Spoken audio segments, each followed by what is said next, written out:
On day 7, we'll be looking around Williamsburg and seeing the sights there. First, we'll go to the Capitol, then over to the jail, then we'll walk along Duke of Gloucester Street, hear the noon cannon, look some more on Duke of Gloucester, and then ride our carriage and head back to the hotel. Here comes our bus now. Let's get on and head to the city. Our first stop will be the old state capitol built in 1705. The original one that this copies was actually finished in 1705 during the reign of Queen Anne. So that's Queen Anne's coat of arms up there in the cupola, and I'll show you a portrait of her inside.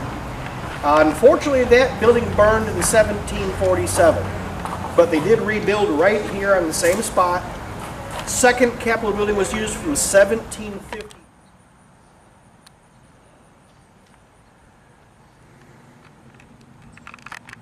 And the second building burned in 1832. This building you're looking at today was rebuilt and opened as a museum in 1934. Have seats over either side if you prefer.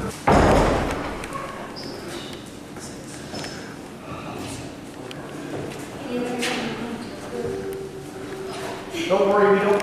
The king will appoint 12 Virginia men who are born and raised right here in Virginia.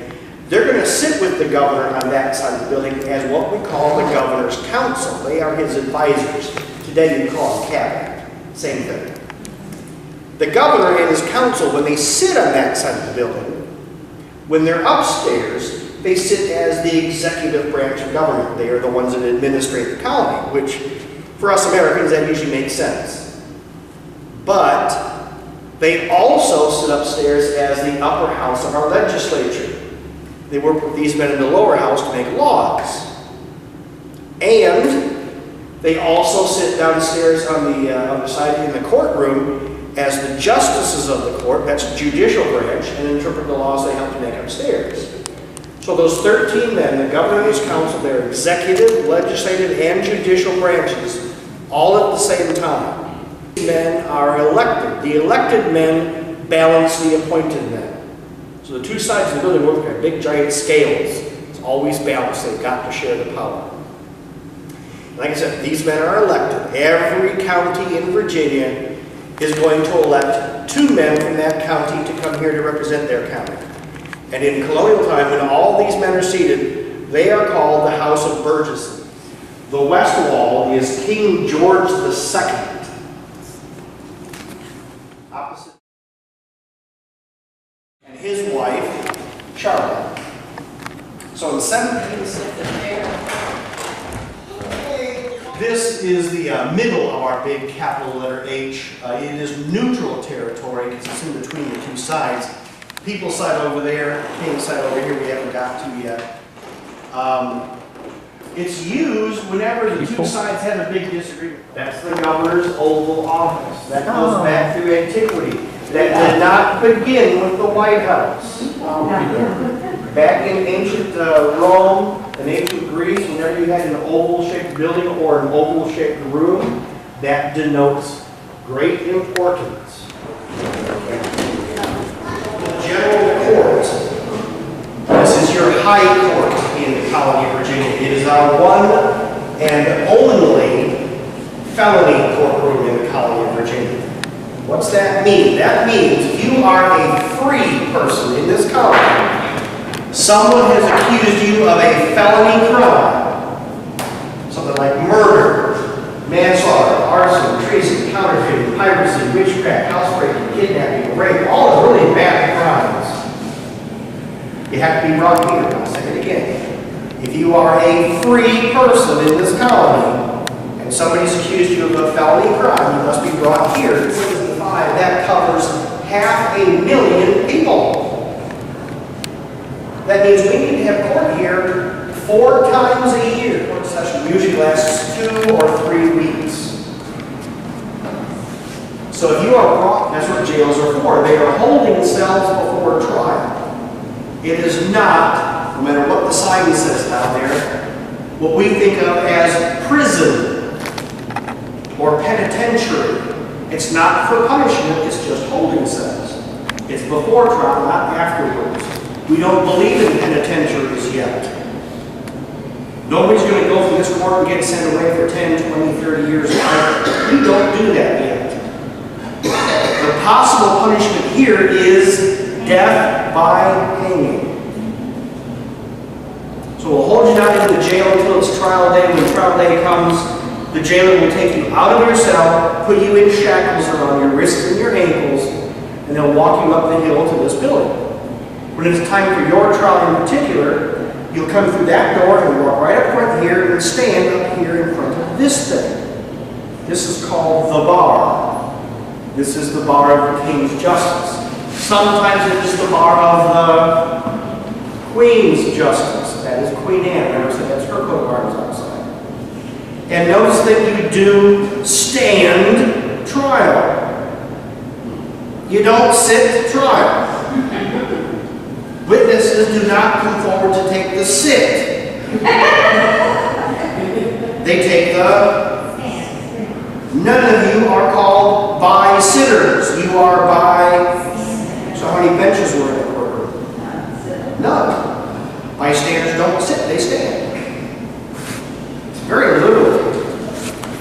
So as you stand the trial, in a typical year, for this 500,000 people, 4 court sessions, we see maybe, what, 50, 60 trials per year? That's not too bad for 500,000. About half the people are going to be found not guilty. They go right back home. But about a quarter of them are going to be found guilty. But they're found guilty of a less severe crime. So if it's their first offense, you've never ever been in trouble before, and they find you guilty of a less severe crime, like manslaughter, not murder, you get to do something special. You get to ask the governor and his counsel here, say you guys are upstairs now, down here, you get to ask them for mercy. And that means they get to show mercy, which means they're still going to punish you, it just won't be by death, that's all. So what they'll do instead is right here before you leave, they'll have the jailer come up here to a little brazier full of hot coals from the fire, a little charcoal in the room. And he'll reach down and pick up one of the branding irons he's got heating up in there. And picks the branding iron with a letter that matches the crime you were convicted of. So if you're guilty of manslaughter, what letter is on here? M for manslaughter. Blasphemy and bigamy are going to be the same letter, B. What if you're guilty of being a thief? What letter? T for thief. Here's the T branding iron. We'll take a nice hot branding iron, we'll take your hand, and right here before you leave, we match them up together. What's it sound like? They brand you in the palm of the hand, right in the nice meaty part under your thumb. And it'll burn and scar right into the flesh of your hand. And you'll have that mark on your hand for the rest of your life. Now here's where it gets a little bit strange. The mark is the punishment, not the branding. We're not trying to be mean and cause you pain. I know, yes, it's going to hurt. Is it going to hurt forever? Pain goes away, doesn't it? Does the mark go away? No, it's there for the rest of your life. So why is having that mark on your hand going to be punishment? Everyone will see it. Why is that punishment? What do we call it? You're going to bear shame. You will bear shame every single day until you die. Shame is the punishment. Next, we'll head on down to the jail, where they would hold prisoners until they could be tried. And living in one-room houses with dirt floors. How is this better? It's got wood floors. It's got real floors. It's got 2 rooms. It's got glass in the windows. It's a very nice home. And when you think about the jailer, he is a government-appointed official, the royal governor. Yeah. So how do you find this out here? And a potty. Comparatively nice, right? It's got a fireplace, which is why we often use it for a quarantine cell. Think about if you have what we call jail fever. Has anyone ever told you to sweat it out? Exercise yard.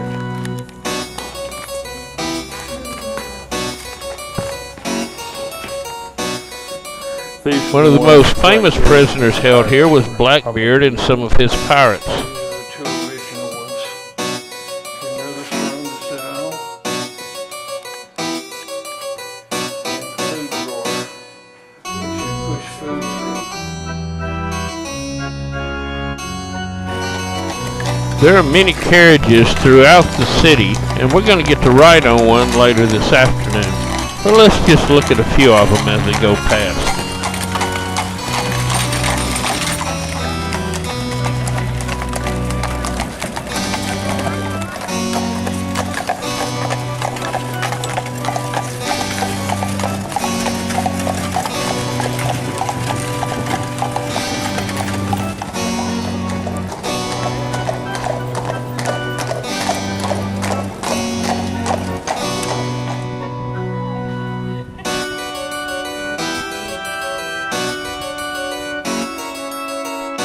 At our Carlton's coffee shop, we stopped for some hot chocolate, or we could have had coffee. I'll have the coffee, or oh no, chocolate.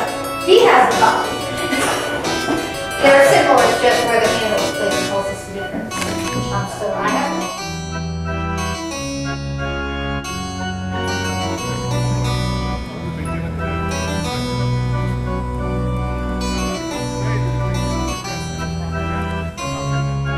And then it's time to go hear some of the local musicians.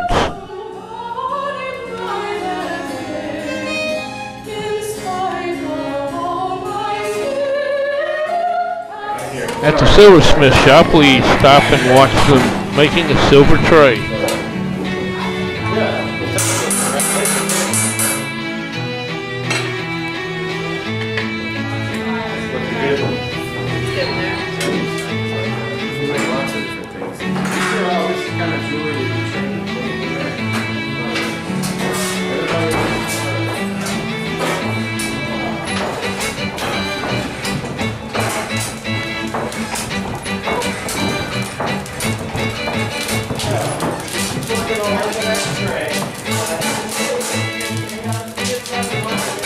The ideal is sort of the At Indian the milliner print, shop, really that we learn how inspiration they make and dresses. whether we can trade this. So the Turkish influence is very strong, the Chinese influence, the Japanese influence, the Indian influence. How do you actually see that? Well, we are traveling to books what, or how are we talking about drawings? fashion?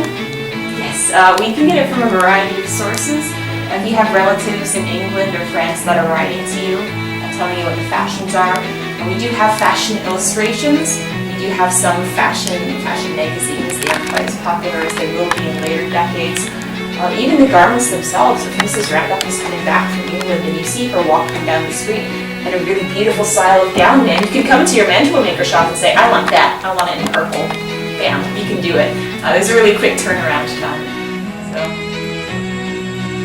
They're still working on much of the archaeology in the area, and some of it is very old, like this 300-year-old powder magazine that they use for storing gunpowder.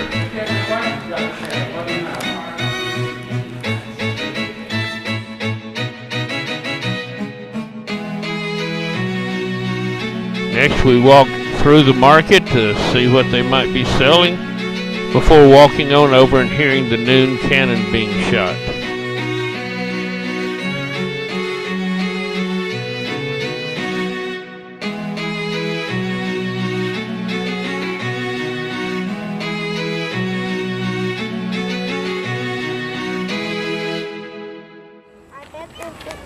We can see it from over here.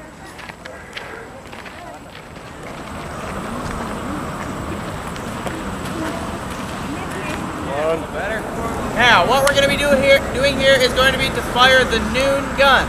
The purpose of which is that if you have a massive army of 30 or 40,000 people and you have to instantaneously communicate with everybody, what's the best way to do it? Fire something really loud. So it's a signal gun of sorts. So the way it's going to work is if you are joining the Continental Army, what you're going to find is that 3 times a day there's going to be a signal gun fired. It'll be at the beginning of your day to signal to begin your day. At the end of your day, tell you it's time to go to bed, and in the middle of your day. So hence the noon gun. The purpose being is that as you are in the Army, you're going to be training all day, every day. Big surprise there. With this in mind, though, what we're actually firing is going to be a light 3-pounder. Now the Light 3 is designed to be moved very rapidly across the battlefield. So this weapon can fire a cast iron ball that weighs 3 pounds, or more commonly, it's going to be using paste shot. Think of 48 musket balls wrapped around a wooden dowel inside of a linen bag. So what can happen is they're going to be on either side of the wheels. We have hooks on the hubs. So there'll be matroses, men with tow ropes that attach to each side of the wheel, 2 men in the back with hand spikes acting like pry bars to pick this weapon up.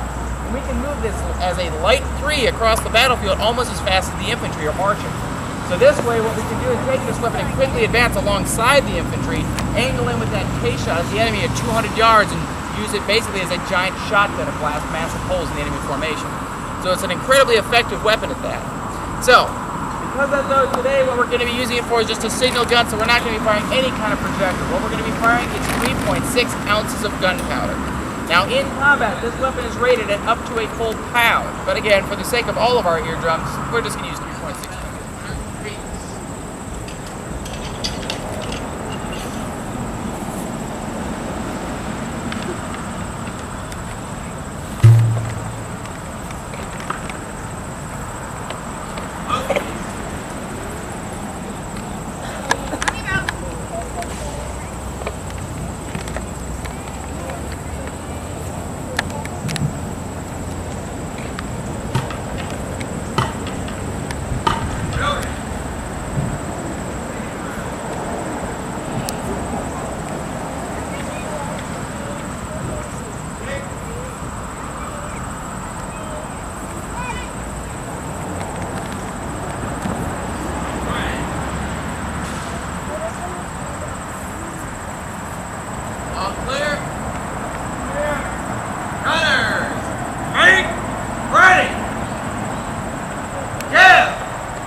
James Anderson had a tin shop, a blacksmith shop, and a public armory. The same measures that we use to using the imperial measure, and now they use the metric system. So when you get like a pint of beer in a pub today, it's much larger than that 16 ounces. So that's the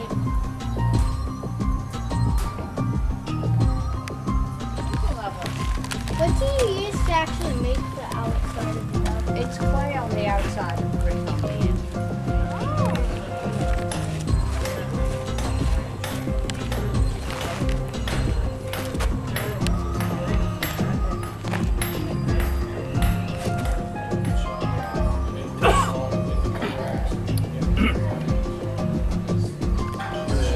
Raw materials without it come local? Yes, they were mining iron ore here in every population, the workforce. So they're making finished goods and sending them back here. So as a blacksmith, most of the work is going to be repair work. Yeah.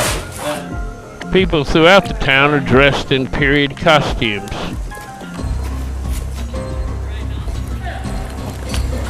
Past the hour of 1 o'clock. The finest good. And now it's time for the noon parade.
The William Pitt Merchandise Store has many different articles that you can buy from that time period.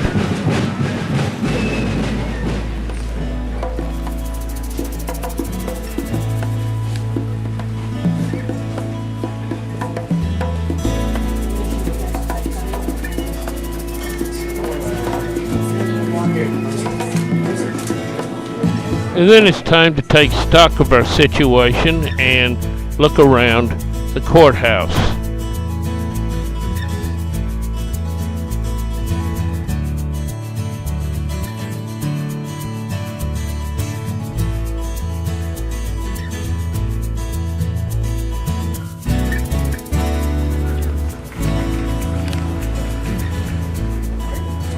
Costume shop allows you to buy the clothes of that period so you can walk around in style.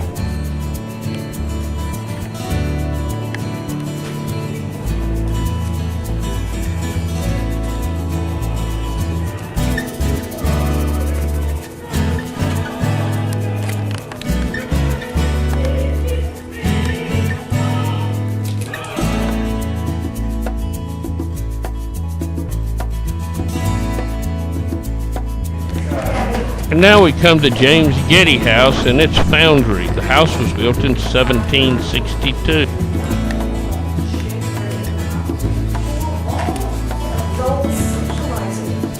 Mrs. Getty entertains her friends for tea. Mr. Getty, of course, is going to be entertaining his business associates, especially those who like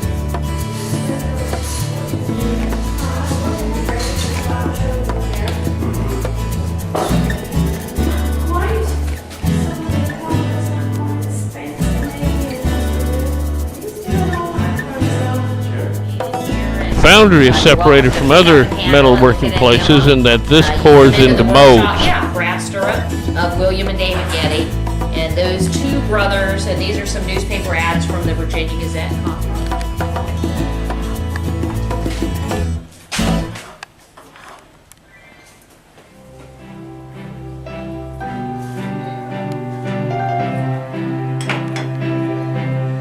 Watch the color of the metal, it'll begin to sort of frost over to indicate that metal's hard. So I can pour 20 or 30 an hour, but I might spend a couple hours finishing each one of them, filing and polishing. So most of my filing them down. They came out of the mold, and when they come out of the mold, they'll have these little bits and pieces on there, these ragged pieces. And then on down the road, it's time to stop and look at how they made shoes. They were stitching a new sole on a shoe, and we ran out of thread, so we're making a new thread to finish the job. And then the heel is going to be wooden pegs. So most of the shoe will be sewn, and we'll use wooden pegs to attach the layers of the heel. And that's another good apprentice job too, splitting pegs. A lot of times I recommend trying boys and girls out. So you have a boy or girl spend a week or two with you making threads, putting the bristles on, making pegs, and that might give you a good idea. And this is the trick for them. And the pitch and rosin gets everywhere, so that is one reason why you do men's shoes or ladies' shoes. Men's shoes are made, the uppers are leather, and the pitch and rosin is not going to hurt that. Or a lot of ladies' uppers are fabric, I'd be destroying it, so you have to work cleaner. Yeah. So usually you specialize, and boys and girls will learn either men's or women's shoes when they become a shoemaker. And we'll cut the hole, and we'll put the new thread in before sewing.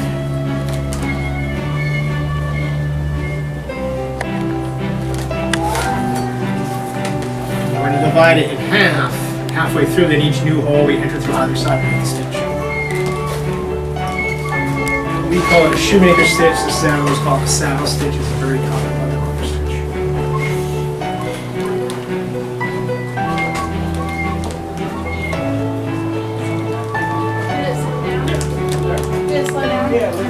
So you come in from both sides? You come in from both sides, and since I'm right-handed, I'm going to put the knot on the left side, and then we suck it in. The trick is we're cutting a hole smaller than the thread, so the leather's going to close around it. And now here's the knot. Pull it tight, it goes right in the middle. So what's going to happen is you are going to end up wearing out all the thread here. Right. While the thread's going through the side, and the knot will still keep this in place. The weaver's shop is now up, and we can see how they make cloth for making different clothes.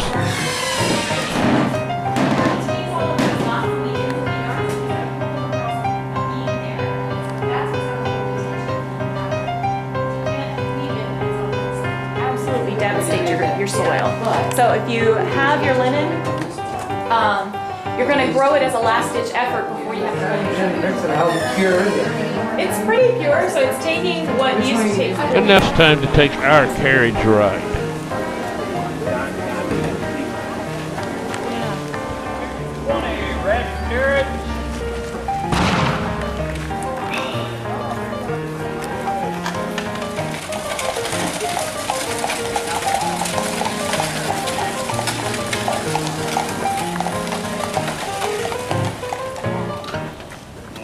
Deborah's favorite part of the trip. Your horses are Diamond and Jewel. Diamond is on the left, Jewel is there on the right.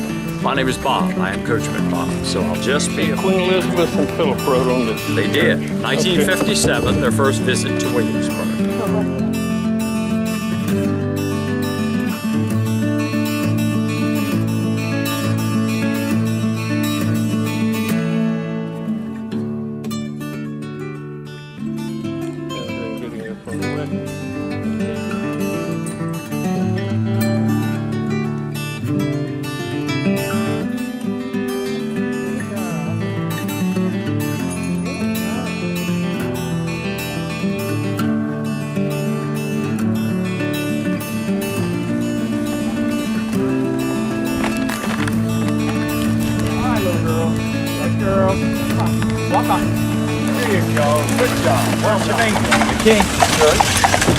Mandated by law, you must belong to the church, attend church on a regular basis, and you will pay a tax that supports the church. Pretty much the most powerful man in Virginia in the 18th century. As the king's authority, right there is the king's authority in the gate. Lion and heraldry is the symbol of England, the unicorn, the symbol of Scotland. Separated by a market street.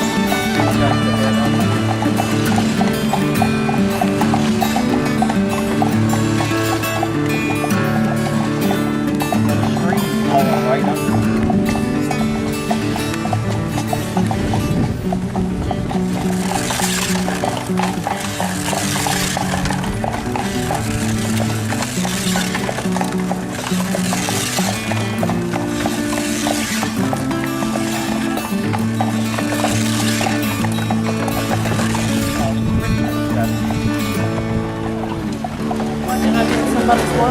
No, I did. They were bouncing around me.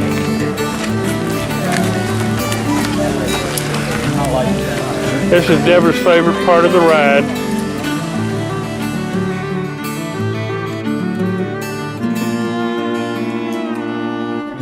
And now we can watch the afternoon drills and parade.